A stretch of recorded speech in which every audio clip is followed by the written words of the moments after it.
আজকে আমি আপনাদেরকে দেখাবো সবচেয়ে কম খরচে কিভাবে একটি সুন্দর রিসোর্ট ঘুরবেন এবং সুইমিং পুলে গোসল করবেন। চলেন দেখা যাক। তো প্রথমেই আমরা চলে আসি মদনপুর এবং সেখান থেকে আমরা একটি অটো নিয়ে চলে আসি সাইরা গার্ডেন।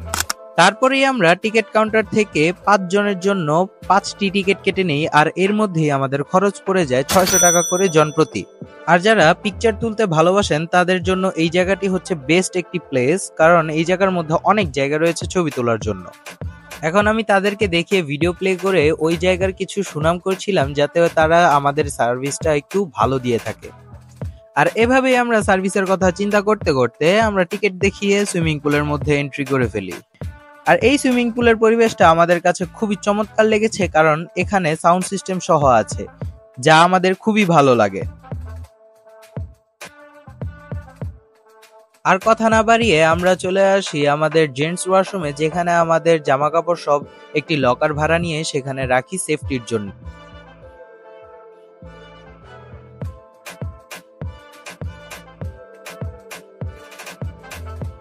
এরপরে চিন্তা করছিলাম জায়গাটা যেহেতু অনেক সুন্দর, এর জন্য আমি এখানে একটি ছবি তুলি। আর এই ছবি তুলতে গিয়ে আমাকে কিছু অভদ্র ছেলেরা এসে ধাক্কা দিয়ে ফেলে দেয়।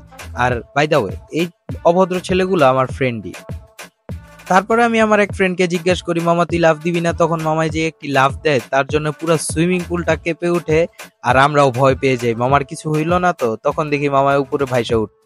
আমার মামার লাফটা দেখে আমাদের ইচ্ছা হইলো যে আমরাও লাফ দিব। ঠিক তখনই আমাদের সামনে কিছু বড় ভাই চলে আসে, তাদেরকে আমরা চাপিয়ে লাফটা অবশেষে দিয়ে ফেললাম।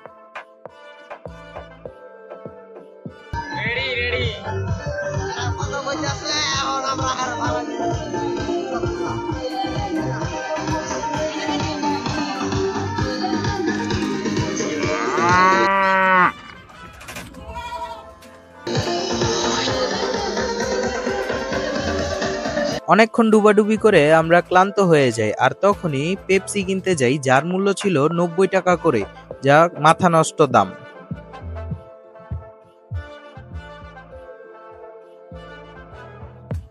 আর আমরা পেপসি খাওয়ার পর আরো পাওয়ারফুল হয়ে যাই, তাই আরো লাফালাফি করতে শুরু করি।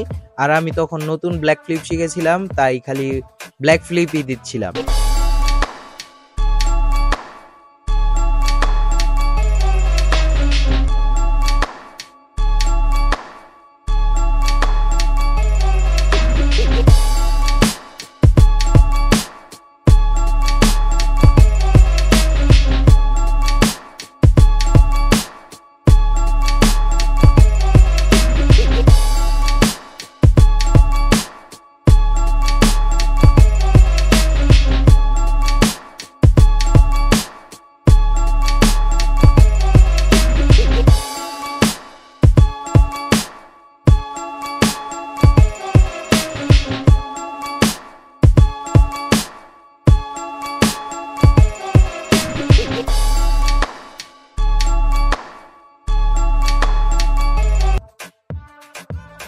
আর আমরা অনেকক্ষণ ডুবাডুবি করার পরে চলে আসি সুইমিং পুল থেকে ড্রেস চেঞ্জ করার জন্য চেঞ্জিং রুমে।